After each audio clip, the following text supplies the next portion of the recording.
University మంచి భవిష్యత్తు కోసం తెలుగు విద్యార్థులు ఇష్టపడే యూనివర్సిటీ.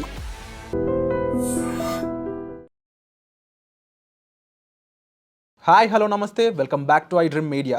ఇక అనుకోని ఒక దుర్ఘటన అయితే జరగడం జరిగింది. ఇక్కడ ముఖ్యంగా అబ్జర్వ్ చేసినట్లయితే ఎయిర్ ఇండియా బోయింగ్ AI 171 అనే ఫ్లైట్ ఏదైతే ఉందో అహ్మదాబాద్ నుంచి లండన్ వెళ్తుండగా ఇమీడియట్లీ అంటే ఫ్లైట్ స్టార్ట్ అయిన టేక్ ఆఫ్ అయిన 2 నిమిషాలకి ప్రమాదం జరిగినట్టుగా చెప్తా ఉన్నారు. అయితే ఈ ప్రమాదం గురించి ముఖ్యంగా ఫ్లైట్ టేక్ ఆఫ్ అండ్ ఫ్లైట్లో జరిగే ప్రమాదాల గురించి ఒక క్లియర్ ఇన్ఫర్మేషన్ అనేది మనం తీసుకుందాం. ఈ విషయాలపై మనకి ఒక క్లియర్ ఇన్ఫర్మేషన్ ఇవ్వడానికి మనతో పాటు ఉన్నారు పైలట్ బాబీ అజ్మీరా గారు. మ్యామ్తో మాట్లాడదాం. నమస్కారం మ్యామ్. నమస్తే సార్. నమస్తే. అంటే మ్యామ్, యూజువల్లీ ఒక ఎయిర్ ఇండియా ఫ్లైట్ ఏ ఫ్లైట్ అయినా కూడా చాలా చెక్స్ అనేవి చేస్తూ ఉంటారు. అది టేక్ ఆఫ్ అయ్యే ముందు చాలా జాగ్రత్తలు తీసుకుంటూ ఉంటారు అని చెప్తూ ఉంటారు కదా. బట్ అప్పటికి కూడా ప్రమాదం జరగడానికి గల కారణాలు ఏంటి? ముఖ్యంగా ఈ సంఘటనలో ప్రమాదానికి మెయిన్ రీజన్ ఏదై ఉంటుంది అంటారు? సార్, ఇవాళ ఏమైనా ఆ క్రాష్ మాత్రం it's a black day in the Indian aviation history actually. అంటే మనకి 1 గోలో 229 సో ఫార్ 229 ప్యాసింజర్స్ చచ్చిపోయినారు. 229 ప్యాసింజర్స్ ప్లస్ క్రూ, అంటే ఓన్లీ 1 ప్యాసింజర్ ఈజ్ అలైవ్. దీంట్లో ఇప్పుడు ఈ ఎయిర్ క్రాఫ్ట్ మెయింటెనెన్స్ అనేది నిజంగానే ఎయిర్ ఇండియాలో చాలా బాగుంది. అదే కాకుండా engineering staff talent pool they are excellent అనమాట.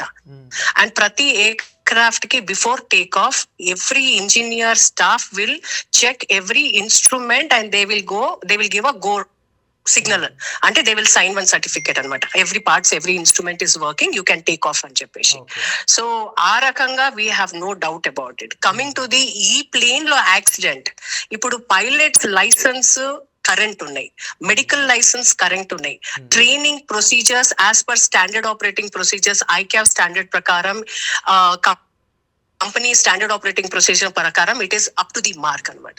కానీ ఇది ఎందుకు అయింది, దీని రీజన్ ఏముంది, అది ఇంకా ఎవరు చెప్పలేరు సార్. ఎందుకంటే ఓన్లీ టేక్ ఆఫ్ కాగానే 1 minute లోనే pilot has declared mayday mayday mayday అంటే ఇట్ ఈస్ అన్ ఎమర్జెన్సీ. ఇది ఇనిషియల్ క్లైమ్ స్టేజ్ లోనే instead of climbing aircraft started going down, descend అవుతుంది మీరు చూస్తే. సో దీనికి రీజన్ మనకి only after the black box, అంటే FDR, ఇప్పుడు ఫ్లైట్ డేటా రికార్డర్ అనే ఒక ఇన్స్ట్రుమెంట్ ఉంటుంది సార్. దాంట్లో ఏంటంటే that is valid for 25 hours అనమాట. దాంట్లో ఇప్పుడు టేక్ ఆఫ్ అయినప్పుడు నుంచి right from the push back నుంచి ల్యాండింగ్ వరకు.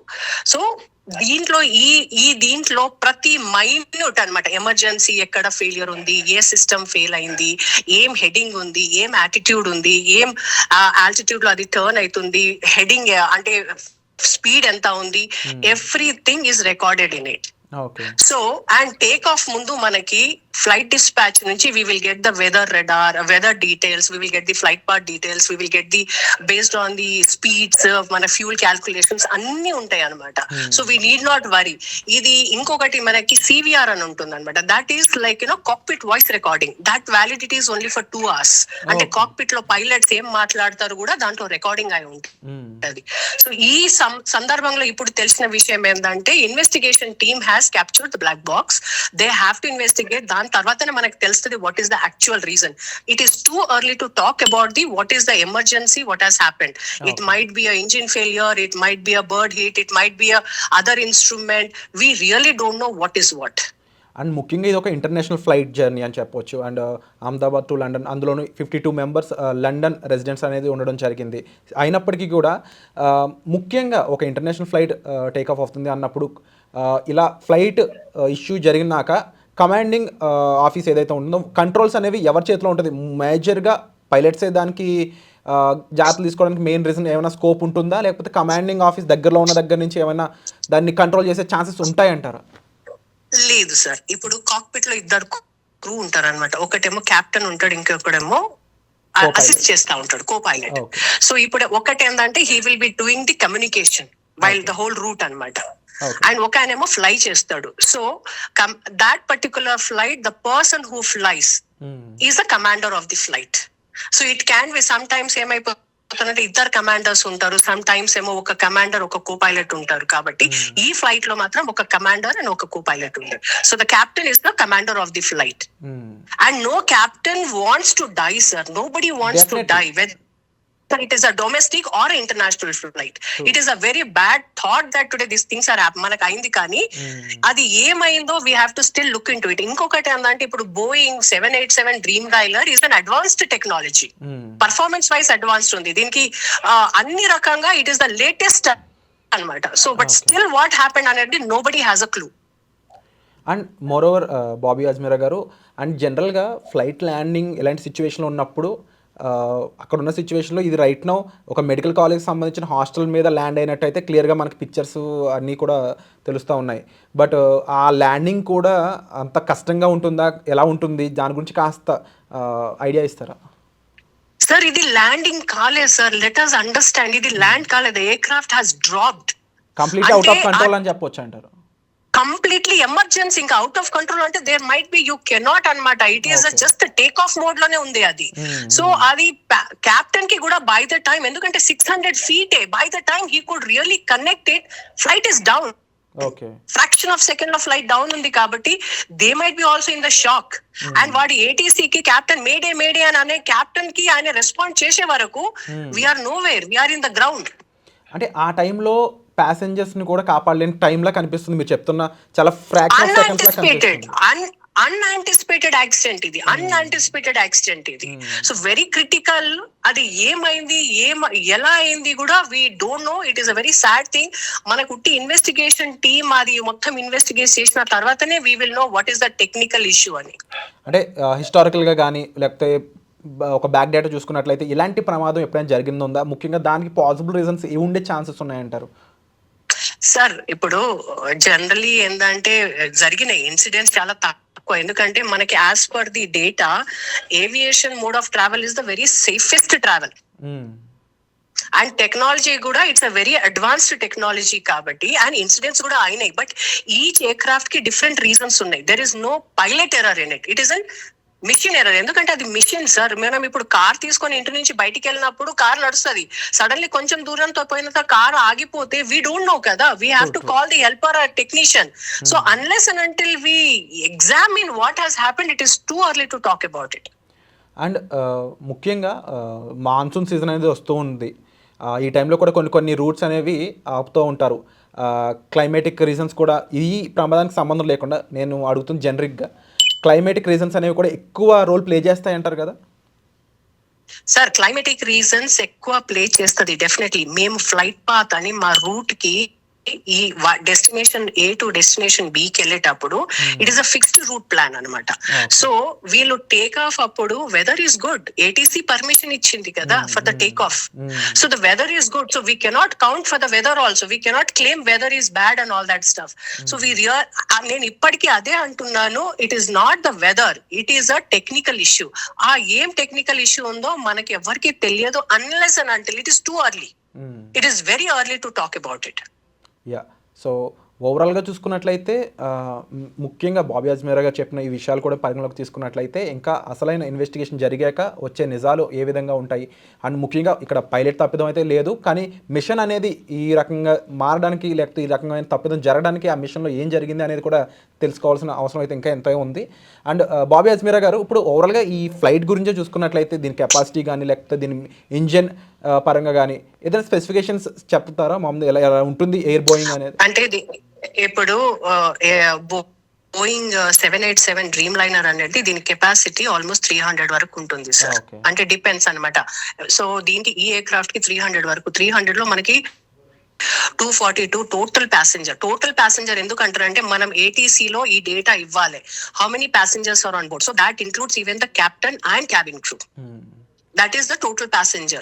So ఈ total passenger, ఈ కార్గో లోడ్, ఈ రన్వే అవైలబిలిటీ, దీని మీదనే we decide all the air speed and all that stuff. So that is not at all a constraint actually. ఈ aircraft తోని కూడా ప్రాబ్లమ్స్ లేదు యాక్చువల్లీ. 787 డ్రీమ్ లైనర్ ఇప్పటి వరకు మన ఇండియాలో అసలు కాలేదు. This is the first incident to my knowledge. Okay.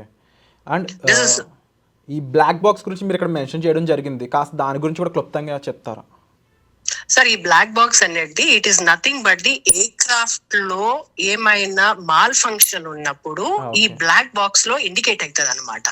ఈ బ్లాక్ బాక్స్ ఏంటంటే it includes of flight data recording. ఈ ఫ్లైట్ పాత్ మనకి డెస్టినేషన్ A to B వెళ్ళేటప్పుడు ప్రతి minute data will be recorded in it అనమాట. You don't have to record, it is recorded automatically. And దీనికి validity 25 hours ఉంటుంది. అదే కాకుండా మీరు ఎయిర్ క్రాఫ్ట్ కి పార్కింగ్, ఇప్పుడు టాక్సీ స్టార్టింగ్ నుంచి ల్యాండింగ్ వరకు ఆ కాక్పిట్ లో కూడా అది flight data recording, flight details చెప్తారు. ఇది కాక్పిట్ లో 2 captains ఏం మాట్లాడుతుండ్రు అది cockpit voice recording. So that is also valid for 2 hours. So ఈ డేటాకి మనం బ్లాక్ బాక్స్ అంటాం. ఈ బ్లాక్ బాక్స్ లో ఇన్ఫర్మేషన్స్ అన్ని ఉంటాయి అనమాట. సో దీంతోనే మనకి తెలుస్తుంది ఏం ఇష్యూ ఉంది, ఏం టెక్నికల్ ఇష్యూస్ ఉంది. అంటే హెడ్డింగ్ లో ప్రాబ్లం అయిందా, ఇంజిన్ ఫెయిల్ అయిందా, లెఫ్ట్ ఇంజిన్ ఫెయిల్ అయిందా, రైట్ ఇంజిన్ ఫెయిల్ అయిందా, లేకుంటే బోత్ ఇంజిన్స్ ఫెయిల్ అయిందా, లేకుంటే బర్డ్ హిట్ అయిందా, లేకుంటే ఇంకా ఏమైనా మాల్ ఫంక్షన్ అయిందా, వాట్ ఈస్ ద ఇష్యూ. ఇప్పుడు టేక్ ఆఫ్ అప్పుడు ఏమైపోతుంది అంటే ల్యాండింగ్ గేర్ కూడా ఇప్పుడు చేయడానికి you have, so landing gear switch పెట్టినా కూడా అది స్టక్ అప్ అయిపోయింది, లో ఆల్టిట్యూడ్ ఉండే, స్పీడ్ తక్కువ ఉండే. So it is all factors we don't know. So there are so many factors which are involved in it. అందుకోసం ఏమంటున్నా అంటే it is too early for us to decide.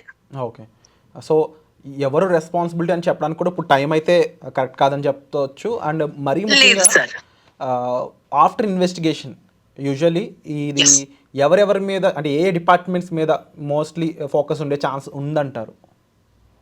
Sir ఒకటేందంటే ఇప్పుడు ఫ్లైట్ లో depending upon the, ఒకటేమో మనకి engineering department ఉంటది, cockpit ఉంటది, సో డిఫరెంట్ ఫ్యాక్టర్స్ ఉంటది, కార్గో ఉంటది, సిఆర్ఎం అంటే కింద ప్యాసింజర్స్ కూడా కార్గోది ఉంటది. So there are so many factors which are involved in it.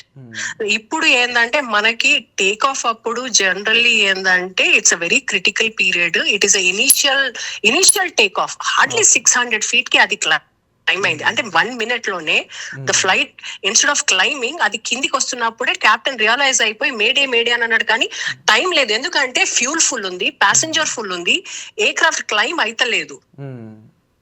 So అది ఫ్రాక్చర్ మనకి ఎట్లా అంటే పైనుంచి బాల్ 27th floor నుంచి బాల్ పడేస్తే ఎంత ఫాస్ట్ గా ఇదవుతుందో, అన్ఫార్చునేట్లీ అది మెడికల్ బిల్డింగ్ మీద పడ్డది sir. Completely gravitation and lot of scientific reasons అని చెప్పొచ్చు.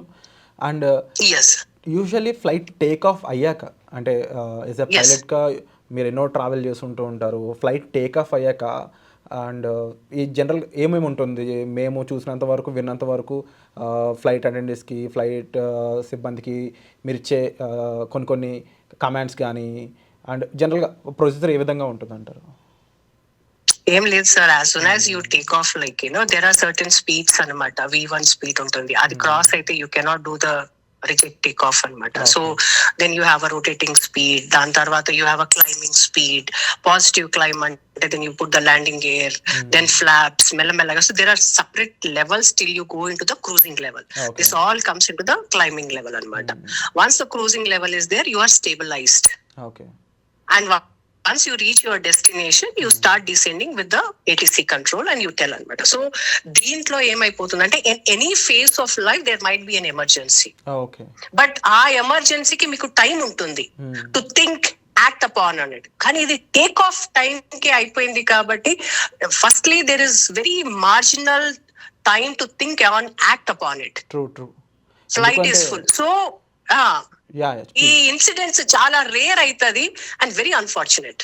ట్రూ. అంటే మీరు ఇప్పుడు ఈ ఇన్ఫర్మేషన్ ఇవ్వడం వల్ల చాలా మందికి అవేర్నెస్ వస్తుంది. ఎందుకు అంటే రకరకాల కామెంట్స్ వస్తూ ఉన్నాయి, అదేంటి ఫ్లైట్ ముఖ్యంగా పారాచూట్స్ ఉంటాయని చెప్పేసి కింద డ్రాప్ అవ్వచ్చు కదా అని రకరకాల ఒక అంటే ఏమని చెప్పొచ్చు అంటే ఇల్లిటరేటెడ్ కామెంట్స్ అయితే మనం చదువుతూనే ఉన్నాము ఓవరాల్ సోషల్ మీడియా. బట్ మీరు చెప్పిన అంశం బట్టి క్లియర్గా వాళ్ళకి ఒకసారి ఇంకొక స్టేట్మెంట్ ఇస్తారా ఈ సిచ్యువేషన్ గురించి?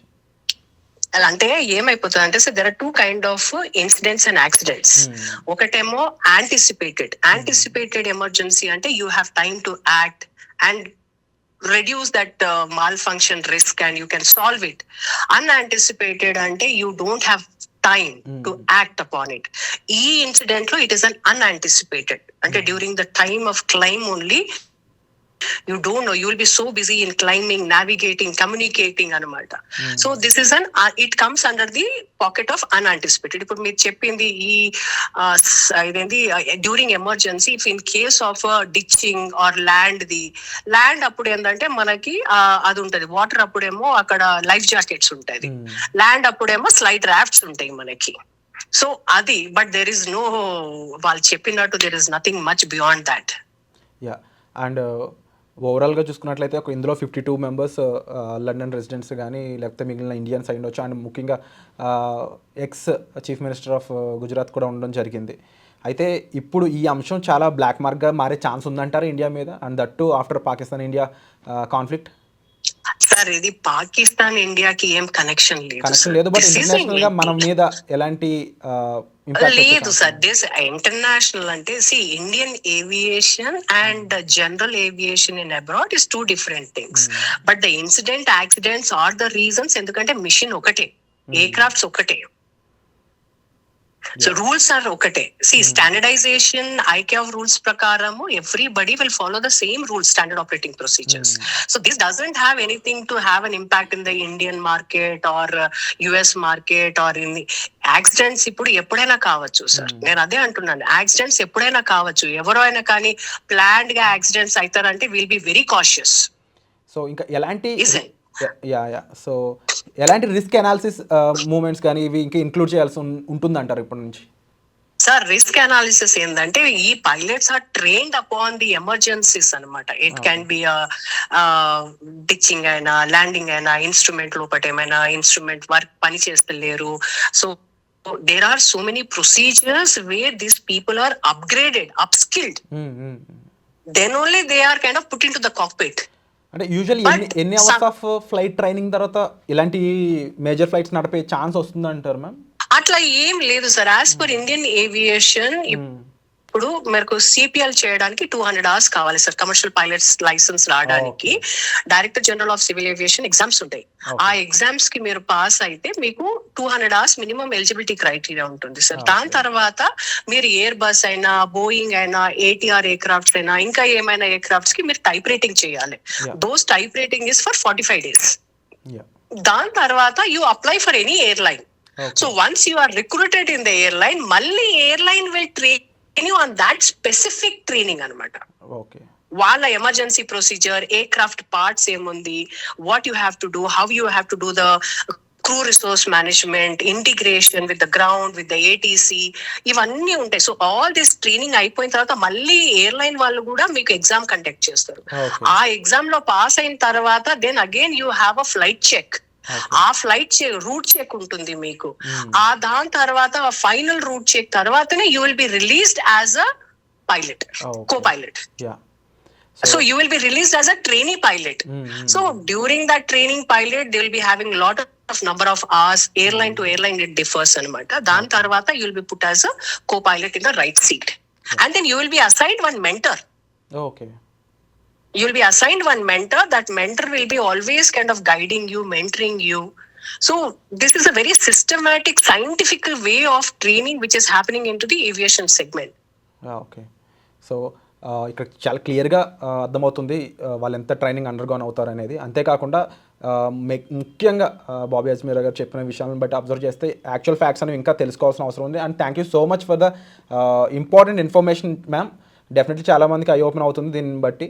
సార్ ఇంకో ఇన్ఫర్మేషన్ చేయాలి. రీసెంట్ ఇప్పుడు లేటెస్ట్ ఏంటంటే there is one 11A passenger okay బతికి బయటపడ్డాడు. అంటే 242 passengers, total passengers, including crew and cockpit crew, there is one passenger who is live and who has been cleared, validated by the commissioner of police, and ఆయన నడుచుకుంటా వెళ్తుండు. So that is a miracle. That is the really అసలు eyebrows goose bumps వస్తున్నాయి అనమాట. ఇంత పెద్ద incident లో ఎవరు బతకలేరు అని అనుకున్నప్పుడు దాంట్లోకి వెళ్ళి ఒక ప్యాసింజర్ నడుచుకుంటా బయటికి వెళ్తుండ అంటే this is a great miracle. True, ఎందుకంటే no one expect this thing. ఎందుకంటే మనం ఆ ఫ్లైట్ వీడియో ఒకసారి అబ్జర్వ్ చేసినట్లయితే బ్లాస్ట్ చూడొచ్చు, ఆ ఫైర్ చూడొచ్చు క్లియర్గా. ఆఫ్టర్ దట్ కాలేజ్ హాస్టల్లో ఫ్లైట్స్ ఎక్లాలు చూడొచ్చు. But how it is happen, is there any possible chances అంటారా? లేదు sir, zero chances sir. It's all the debris are scattered అక్కడ. ఇంకో బిల్డింగ్ మీద పడి వాళ్ళు చచ్చిపోయినారు పాపం. And the air craft was full with fuel. Take off కదా, 10 hours ఫ్లైట్, 10-11 hours ఫ్లైట్ కి ఫుల్ ఫ్యూల్ తీసుకుంటారు. ప్యాసింజర్స్ ఉంటాయి, కార్గై ఉంటది. అసలు అది the way it fall down, the rate of speed of అది పడడం ఎట్లా ఉంటది అంటే సర్వైవల్ ఛాన్సెస్ ఆర్ 0%. కానీ దాంట్లోకి వెళ్ళి ఒక ఆయన లేచి బయటికి వచ్చి నడుచుకుంటా వెళ్ళడం అనేది మిరాకిల్. డెఫినెట్లీ ఆయన స్టేట్మెంట్ కోసం ఇప్పుడు ప్రపంచం మొత్తం ఎదురు చూస్తుందనలో డౌట్ లేదు. Absolutely. Actually one beautiful thing and one hope is ఏంటంటే ఒక ఆయన లేచి నడుచుకుంటూ పోతుండే. కానీ ద సాడ్ థింగ్ ఏంటంటే ఇండియన్ ఏవియేషన్ హిస్టరీలో ఈ ఇన్సిడెంట్ కావడం అండ్ సో మెనీ లైఫ్స్ ఒక్కటేసారి వెళ్ళడం, దాంట్లో ex-CM ఆఫ్ గుజరాత్ కూడా ఉన్నాడు. కాబట్టి it's a very sad information. True. But ఓం శాంతి, వాళ్ళందరి కోసం మనం నిజంగా ప్రార్థిద్దాం. అండ్ డెఫినెట్లీ ఇలాంటి ఒక క్రూషియల్ ఇన్ఫర్మేషన్ మాతో షేర్ చేసుకున్నందుకు thank you so much ma'am. Thank you sir. ఓం శాంతి సార్. నిజంగా ప్రస్తుతం ఉన్నటువంటి సమాజం దేనికి ప్రయారిటీ ఇస్తుంది? ఆర్థిక సంబంధాల చుట్టూ మాత్రమే తిరుగుతుంది. మళ్ళీ ఎన్నికలంగానే చాలా విరక్తి కలుగుతాం. మంచి అనిపిస్తుంది కదా, లేడీస్ కూడా ఛాలెంజింగ్ జాబ్స్ చేసినప్పుడు చాలా బాగుంటది. ట్రాఫిక్ అసిస్టెంట్స్ గా నియమించిన ట్రాన్స్జెండర్స్ అందరితో సాల్యూట్ చేయించుకుంటున్నారు. ఫుడ్ డెలివరీ ఇవ్వటానికి వెళ్ళినటువంటి డెలివరీ బాయ్ అనిల్ పై కళ్ళ ముందు